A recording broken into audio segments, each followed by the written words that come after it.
doble e inmutable predestinación, 1 Timoteo 5, 21.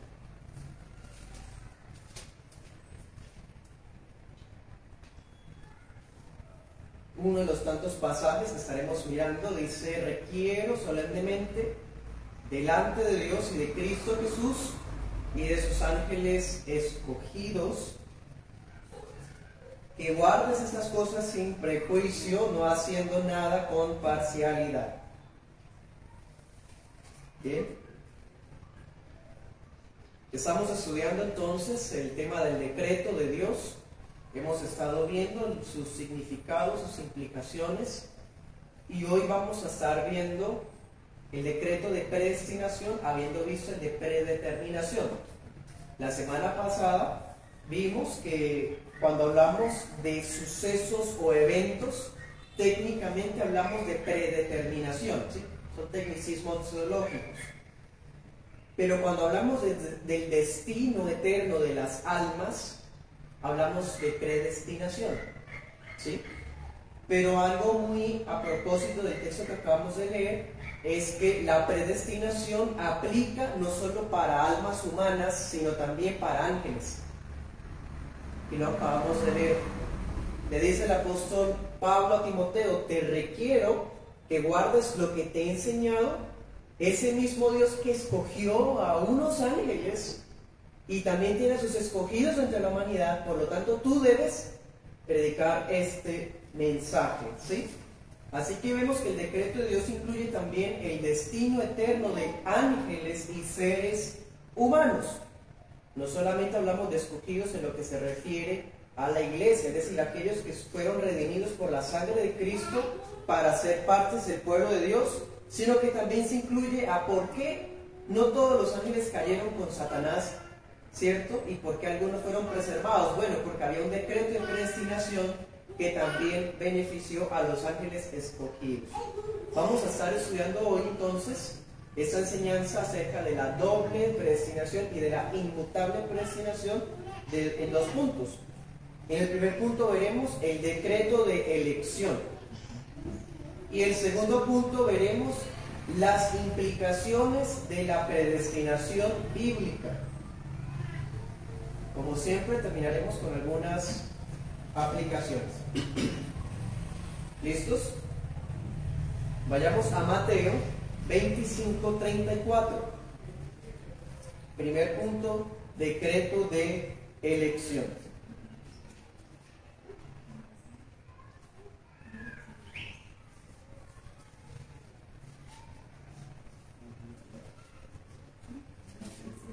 Mateo 25:34, estoy usando la Reina Valera actualizada del 2015.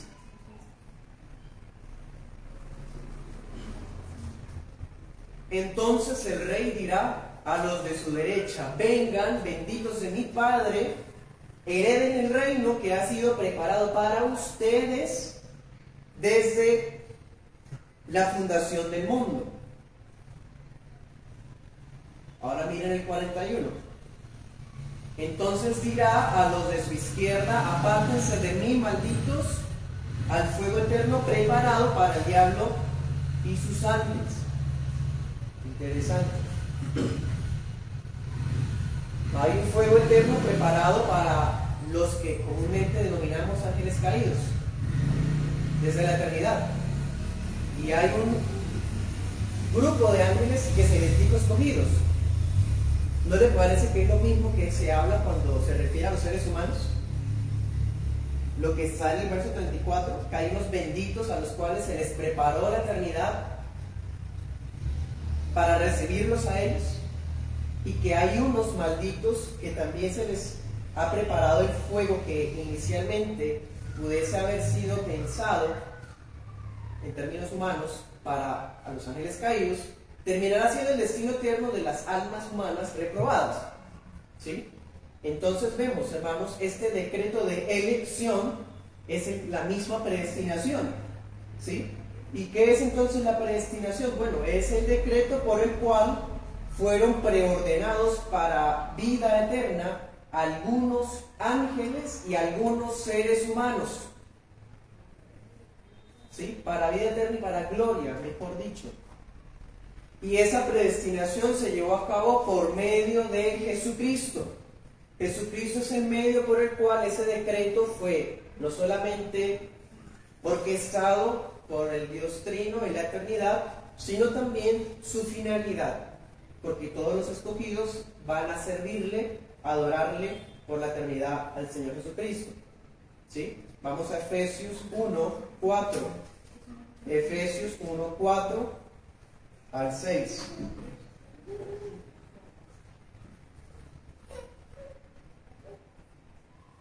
Dice: el Dios y Padre de nuestro Señor Jesucristo nos escogió en Cristo desde antes de la fundación del mundo, para que fuéramos santos y sin mancha delante de Él.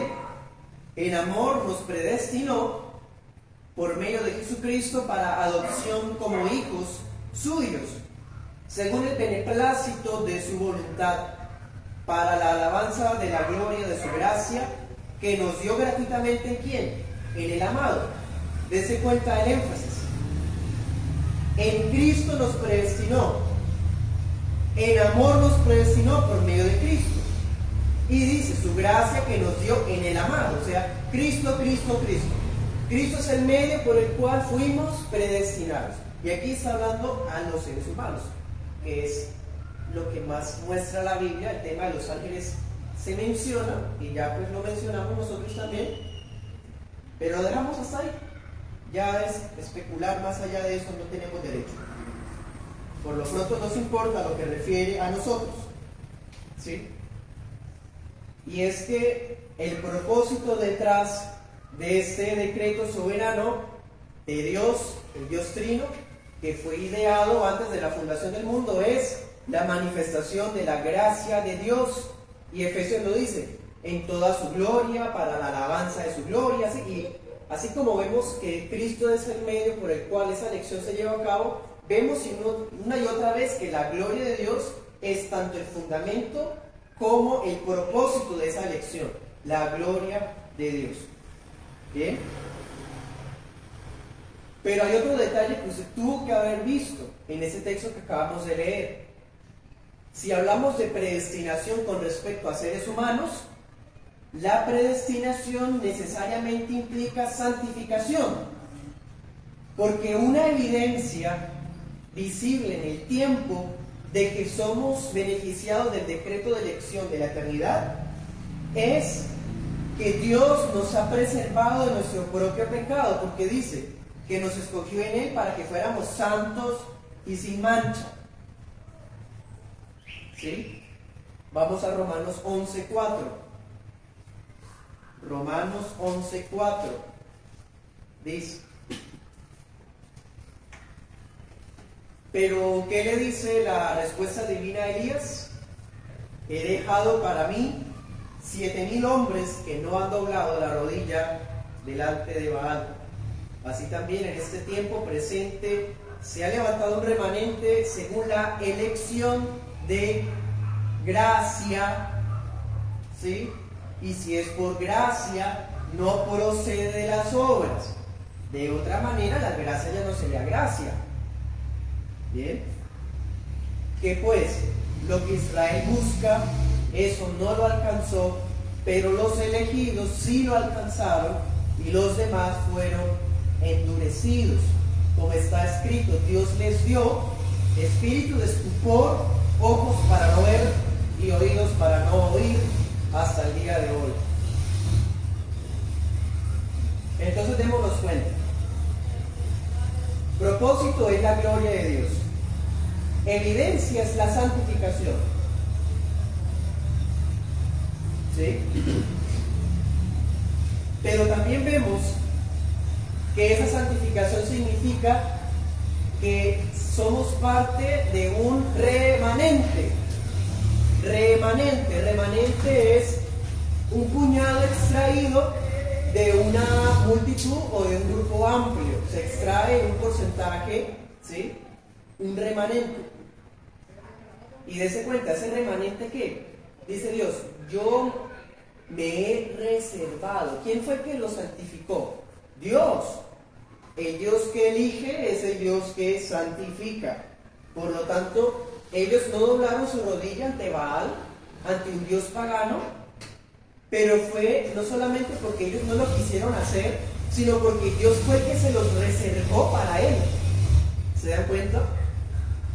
Entonces, evidentemente, hermanos, elección y santificación son inseparables. Anote ese pasaje. Segunda de Timoteo 3, 19 al 20.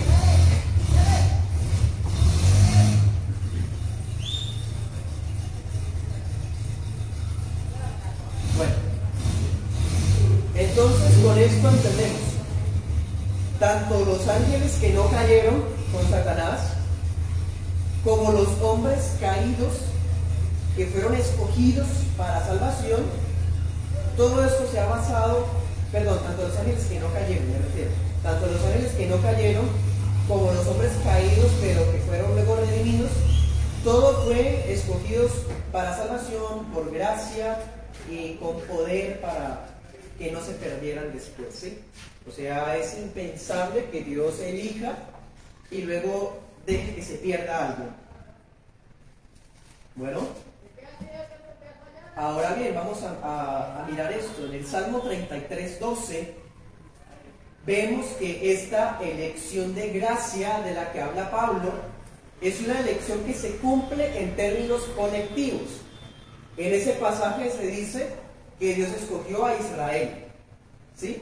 A un pueblo. O sea, habla en términos generales, que ahorita veremos que es una de las objeciones que hay contra el tema de la predestinación particular. Es que les suena injusto que Dios escoja a algunos. Entonces, no, Dios está hablando de naciones. Pues sí, por un lado, en términos colectivos se ve la elección, pero en términos individuales, más aún. Salmo 65, 4. Bienaventurado el que tú atraigas a ti y lo escoges. No solamente el pueblo, sino cada individuo, porque el pueblo está compuesto de individuos. Entonces, de la misma objeción se cae por su propio peso. Ahorita miraremos más a fondo eso, ¿sí? Entonces, retroalimentemos, sé que es bastante información.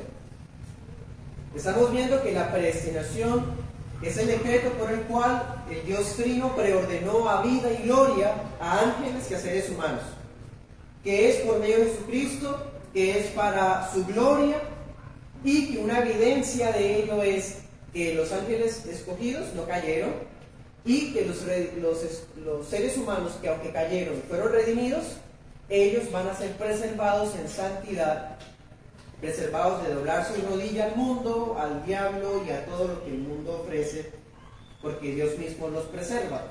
Que esa preservación y esa elección es tanto colectiva, por ejemplo, pensando en la iglesia de Girón, ¿sí? Pero es también individual, pensando en la hermana Liliana, en el hermano Andrés, en el hermano Kevin, ¿sí? Pensando también en individuos, no solamente en términos colectivos. Otro detalle importante de este decreto es la incondicionalidad, porque ahorita Pablo lo estableció, que es de gracia, porque si no fuera por gracia, entonces sería por obras, porque o es una o la otra. Si es por obras, entonces Dios no tiene que dar gracia, porque la gente se lo tiene que ganar. Pero si es por gracia, no los podemos ganar, sino que a Él le place darlo, ¿sí? Entonces, por eso hablamos de que es incondicional, porque no depende de mérito alguno de nadie, aparte del carácter de Dios, como decía Efesios 1, en amor, según el beneplácito de su voluntad, ¿sí? Y basado en su palabra. Por ejemplo, anote este texto, Deuteronomio 7, 7 al 8, nos dice que Dios escoge a Israel porque Él le había hecho un juramento a Abraham, a Isaac y a Jacob, ¿sí? Y Moisés les dice, directo, a ustedes no los escogieron por ser el pueblo más numeroso, más grande, más glorioso, digno, no. Ustedes eran el más insignificante, les dice Moisés muy directamente. Bueno, entonces vimos el decreto de elección en esta primera parte. Ahora miremos el segundo punto. Implicaciones de la predestinación bíblica.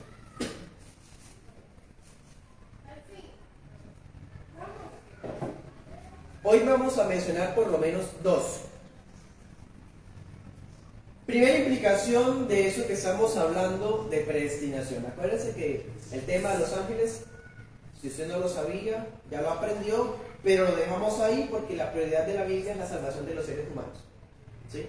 Mismo Hebreos 2 dice, Cristo no vino a morir por ángeles, el ángel que cayó quedó perdido para siempre, nunca puede arrepentirse, nunca puede, no, ellos no se les dio el evangelio se les dio a los seres humanos. Así que vamos a enfocarnos en la predestinación de las almas humanas, que es lo que la Biblia más habla extensamente. ¿Sí? Primera implicación, si existe un remanente preordenado por Dios, por gracia, y desde la eternidad, que es a eso lo que llamamos elección incondicional, entonces los que no fueron escogidos, sino que fueron pasados por alto, se deduce que han sido predestinados para perdición. Eso es lo que se llama, que es el otro lado de la moneda, decreto de reprobación. Hay un decreto de elección y un decreto de reprobación. Esa es la parte difícil que aún incluso muchos bautistas se niegan a aceptar. Hay muchos bautistas incluso que creen en los 5 puntos, pero se niegan a creer en la doble predestinación, porque les suena muy escandaloso que Dios predestine tanto para vida como para condenación. En fin, es que es algo inevitable. Si Dios predestina a unos y a unos cuantos, pues se está deduciendo que al predestinar uno está rechazando a otros, ¿sí? Y ese rechazo no es como que, se me olvidó. No, es algo voluntario, en parte de su decreto soberano, donde Él quiso, tanto colectiva como individualmente, abandonar a este tipo de aglomerados, ¿sí? Esto nos explica, o es la mejor explicación de por qué muchos son impedidos de ser beneficiados de la revelación del brazo de Dios. Uso esa expresión porque, ¿se acuerdan Isaías 53? Dice Isaías, Señor, ¿quién ha creído a nuestro anuncio? ¿A quién se le ha revelado el brazo del Señor?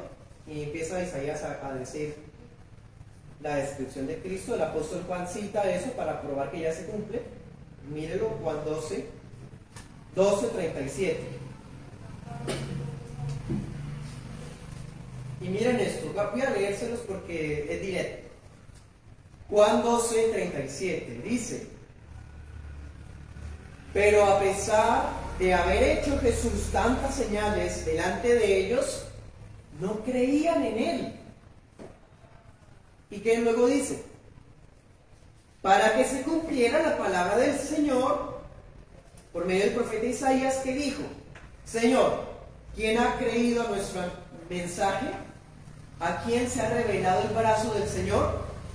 Por eso no podían creer, porque Isaías dijo en otra ocasión, Él ha cegado los ojos de ellos y endureció su corazón para que no vean con los ojos, ni entiendan con el corazón, ni se conviertan y yo los sane. Tremendo. Aquí no estamos viendo como que Dios dijera, sencillamente se me olvidaron. No, Él mismo está diciendo, no, yo no voy a dejar. Yo mismo los endurezco, los ciego para que me entiendan, para que no se conviertan. Yo no los voy a sanar. ¿Sí? Es algo activo. Así que la predestinación necesariamente debe ser doble predestinación, tanto para vida como para condenación. Ahora miremos Romanos 9:22.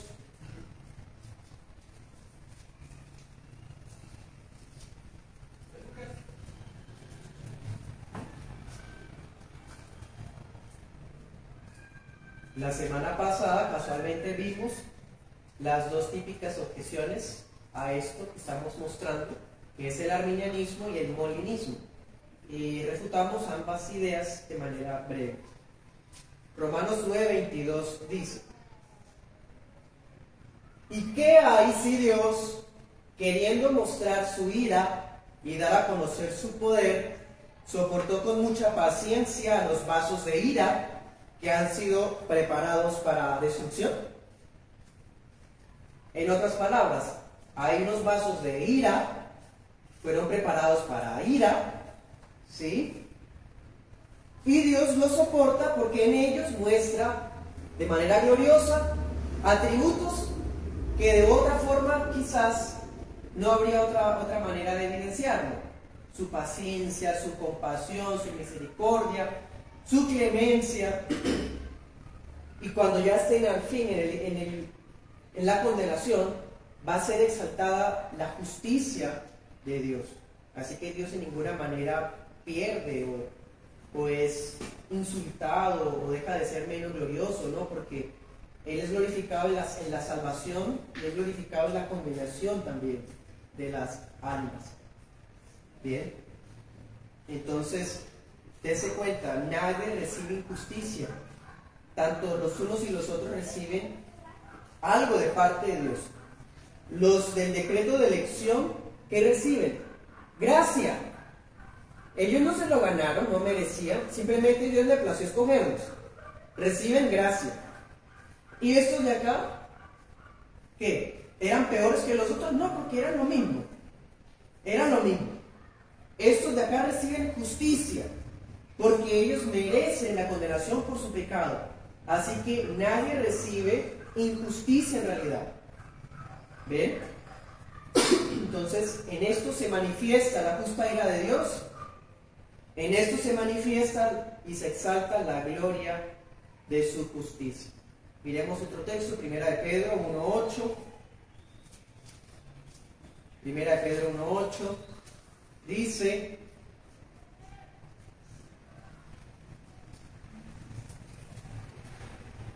perdón, 2:8. Dice: piedra de tropiezo, roca de escándalo, que es hablando del Señor Jesús y hablando de los que no creen. Dice: aquellos tropiezan siendo desobedientes a la palabra, pues para eso mismo fueron destinados. ¿Para qué fueron destinados? Para tropezar, para ser escandalizados, para ser desobedientes. ¿Sí? Hay un decreto activo al respecto.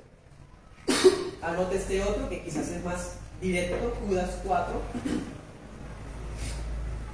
En fin, todo este escenario de elección por un lado, de rechazo por otro, lo vemos evidente a lo largo de toda la Biblia. Ejemplos: la palabra de Dios fue dada a conocer a Israel y fue negada a las otras naciones. ¿Israel era el único país del mundo? No. ¿Era donde había más población? No. ¿Era el más religioso? No. ¿O el más poderoso? Nada. Salmo 147, 19 al 20. Otro ejemplo: Abraham, en Ur de los Caldeos, solo él fue escogido y sacado de allá. Dice: vete a tu tierra, de tu parentela. Anote el pasaje, Nehemías 9:7. Otro ejemplo: Aarón. ¿Se acuerdan? Coré con su séquito quisieron usurpar el servicio de Aarón y Dios dice: no, yo escogí a Aarón y su vara florece. ¿Se acuerdan? Números 16:7. Más ejemplos: David. Dios desecha a Saúl, le traen todos los hermanos de David, más grandes, más acuerpados, más simpáticos. Y Dios dice textualmente, 1 Samuel 16:10, a ninguno de estos los he escogido. Y Samuel dice: Señor, y entonces le pregunta al papá: ¿estos son todos? No falta uno, el menor, pero el que está por allá con las ovejas. Bueno, tráelo porque ese fue el escogido. Otro ejemplo, Jerusalén. ¿Por qué Dios escogió a Jerusalén y no escogió a otra ciudad? ¿Acaso era la más alta? No. ¿Hay lugares más altos? ¿Acaso era la más espaciosa? No. ¿Tiene el clima más delicioso? No. ¿Por qué? Porque así es la elección. Salmo 78, 67 al 68, textualmente. ¿Ven? Primera implicación entonces, la predestinación es doble. Si a algunos los elige para vida, a otros activamente los escoge, los reprueba para perdición. Bien. Segunda implicación, la predestinación tiene que ser inmutable. Inmutable. Es decir, todos los que fueron preordenados para vida fueron conocidos de antemano por Dios y por lo tanto el número es total de escogidos no solo es conocido únicamente por Dios, sino también es inalterable. Alguien puede decir, es que solo Dios sabe quiénes son los escogidos. Sí, es cierto. Y por lo que sabe que quiénes son los escogidos, pues sabe cuántos en total son. Por lo tanto, ese número no puede ni sumarse ni restarse. Bien.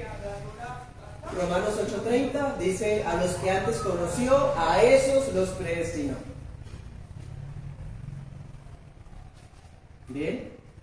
Hebreos 6:17, anote el pasaje. Entonces es imposible que Dios mienta o que Dios cambie. Si Dios decretó algo, Él no va a cambiar en el camino. Como que vea, yo había reprobado a pero como que no, ya se la ganó.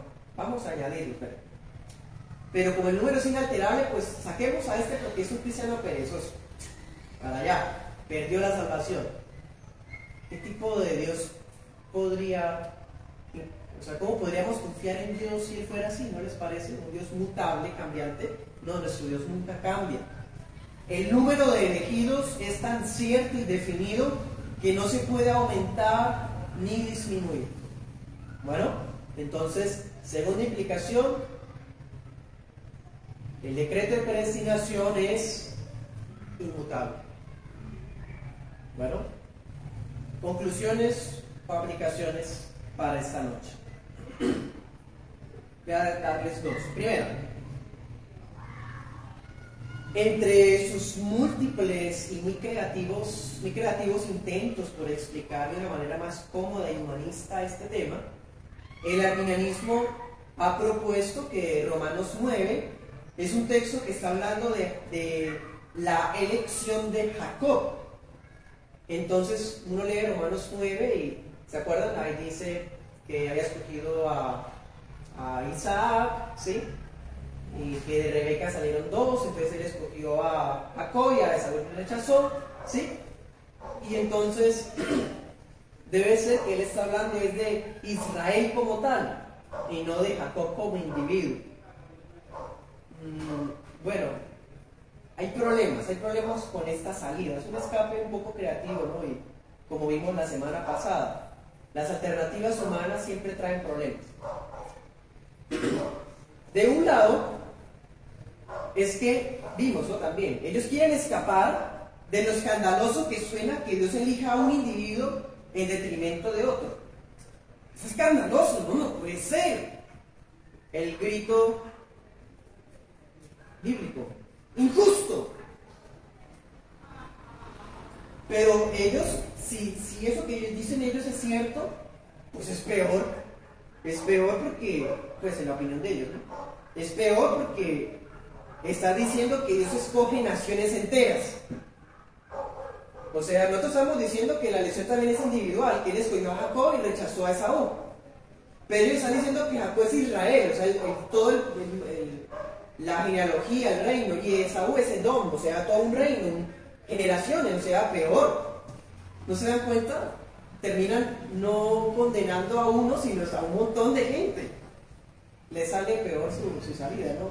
Eso es lo típico de las ideas humanas. O sea, básicamente Dios escoge naciones enteras, pero deja en condenación a naciones enteras. Si les suena tan escandalosa la elección, ¿por qué no se escandalizan de esa conclusión? De otro lado, si fuera cierto que Dios elige naciones o colectivos grandes, porque ellos dicen es que Dios escogió a la iglesia, entonces como la iglesia es la escogida, no necesariamente está hablando de fulanita y fulanita, o sutanito. No, es que habla de la iglesia, esos son los escapes que usan. Pero volvemos a lo que decía hace un rato. Si es cierto que Dios elige colectivos grandes, inevitablemente ha de entenderse que Dios eligió a todos los individuos que conforman ese colectivo. Porque si Dios escogió a Jacob, entonces necesariamente todos los que sean de Jacob tienen que ser salvos. Y el mismo capítulo de Romanos 9 dice, no todos los que nacen de Israel son de Israel. O sea, no es cierto lo que están diciendo. Su objeción no se derrumba. ¿Sí? Y si Dios escoge a la iglesia, que pues eso es lo que predicamos también, y no hay individuos, pues tampoco es así, porque la iglesia está compuesta de miembros. Somos miembros los unos de los otros. Somos partes de la iglesia. Entonces, si escogió a la iglesia, pues está escogiendo a los que son parte de ella. ¿Sí? Si hablamos de la iglesia de Girón, realmente están hablando de los miembros de la membresía de Girón. O sea, porque, por dicho, los que se identifican son parte de ese cuerpo, por así decir. ¿Sí? Miremos algunos ejemplos. Juan 13, 18.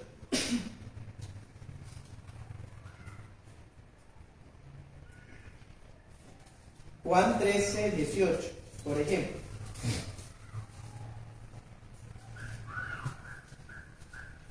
Una muestra que la elección también es individual. Le habla Jesús a los 12. Dice, no hablo así de todos ustedes, yo sé a quienes he elegido. Pero para que se cumpla la escritura, el que come pan conmigo levantó contra mí el calcañar. ¿Sí? ¿Se acuerdan? Ahí, ¿qué está diciendo? Y el Señor sabe lo que Judas iba a hacerle. En el contexto se puede ver, el hombre ya era el de perdición, mejor dicho, porque él dice, yo sé a quién es escogido. ¿Sí? Él no está diciendo, yo escogí a los apóstoles, no, él escogió por nombre propio a cada apóstol. Y anota este otro, Corintios 1, 27, 31. En fin. Segunda conclusión. Es simplista, poco juicioso, poco honesto asegurar que todo el mundo ha sido escogido en Cristo. Porque ¿qué dijimos o qué leímos ahorita al comienzo? Que los que escogió es para que sean santos y sin mancha. Pero no todo el mundo está así. Es evidente. Evidente. La Biblia me enseña eso, que Dios escogió a todo el mundo y pues Él escogió a todo el mundo porque ama a todo el mundo, todos son hijos de Dios. Entonces cada uno, pues, sálvese quien pueda de Él. No, la Biblia me enseña eso. Así como para Dios no existe la incertidumbre ni la falta de control o de conocimiento, nada podrá modificar su propósito eterno que trazó en Cristo con los vasos de honra. Y creo, para terminar, que Romanos 9, es el texto directo que resume, que satisface, mejor dicho, que debe satisfacer toda curiosidad, toda objeción, toda rebeldía, toda humildad también, ¿sí? Acerca del tema bíblico glorioso de la predestinación. Romanos 9, 11 dice, hablando de Jacob y Esaú a propósito, aunque todavía no habían nacido sus hijos ni habían hecho bien o mal, para que el propósito de Dios dependiera de su elección, no de las obras del que llama, no de las obras, sino del que llama, a Rebeca, que era la mamá de ellos, se le dijo, el mayor servirá al menor. como está escrito, a Jacob amé, pero a Esaú aborrecí. Términos individuales, no nacionales. Entonces, dense cuenta, elige con base en su propósito, con base en su elección y no basado en las obras. Porque dice Pablo, es que ni siquiera habían nacido como para que usted diga que habían hecho mal o bien. ¿Sí? Sí. ¿Qué diremos? ¿Acaso hay injusticia en Dios? Este tema, ese es el grito del cielo, ¿no? ¡Qué injusto! Si hiciéramos la explicación arminiana, la explicación molinista, o la explicación romana, la explicación, bueno, las otras que hay, no provocaría ese sentimiento. ¡Qué injusto! En cambio, cuando hablamos así, sí se provoca ese sentimiento. Entonces debe ser que sí estamos en lo cierto junto con Pablo, ¿no? ¿Acaso hay injusticia en Dios? De ninguna manera.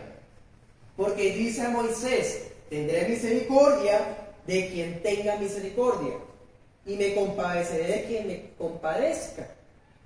Dios no está obligado a tener gracia, porque la gracia es gratuita, es libre. Por lo tanto, no depende del que quiere, ni del que corre, o sea, el que más haga, o el que tiene buenas intenciones, sino de Dios, que es el que tiene misericordia. Porque la Escritura dice al faraón, para esto mismo te levanté, para mostrar en ti mi poder y para que mi nombre sea proclamado por toda la tierra. Un vaso de ira para mostrar en él su ira. Para eso sirvió el faraón, individualmente, no como nación egipcia nada más. De manera que de quien quiere tiene misericordia, pero a quien quiere, ¿qué? Lo endurece. Lo mismo que leímos en Juan 12. Lo mismo. Luego me dirás, ¿por qué todavía inculpa? Porque quien ha resistido a su voluntad. O sea, bueno, o sea, si Dios es el que endurece, entonces ¿por qué castiga si Él fue el que abandonó a esa persona? Versículo 20. Antes que nada, hombre, ¿quién eres tú para que contradigas a Dios? Hasta ahí llegó la explicación. Yo no se la puedo dar.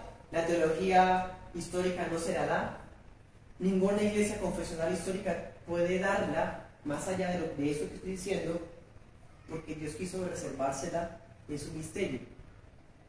Ya, sencillamente. La persona dice, bueno, entonces ¿por qué inculpa? Y él dice, ¿quién eres tú para que contradigas a Dios? ¿Dirá el vaso formado al que lo formó, por qué me hiciste así?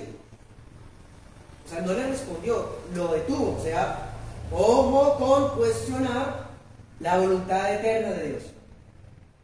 Porque lo que a nosotros respecta es simple y llanamente aceptar. 21. ¿O no tiene autoridad el alfarero sobre el barro, mismo barro, para hacer de la misma masa, un vaso para uso honroso y otro para uso común? O sea, los escogidos y los réprobos son de lo mismo. O sea, no es que uno sea mejores que otro, es la misma masa, misma. Pero le plació hacer unos vasos para honra, mostrar en ellos su bondad, su gracia, y le plació hacer unos vasos para mostrar en ellos su justicia y su santa ira, y en ambos se glorifica. ¿Bien? 22. ¿Y qué hay si Dios, queriendo mostrar su ira, que fue que leímos, y dar a conocer su poder, soportó con mucha paciencia a los vasos de ira que han sido preparados para destrucción?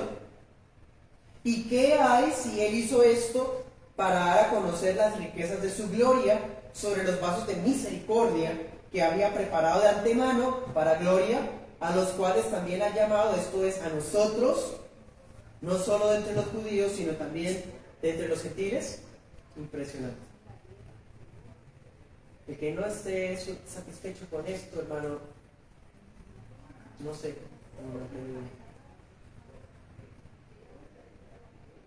¿Qué más uno puede añadir? Ese es el texto más impresionante del tema.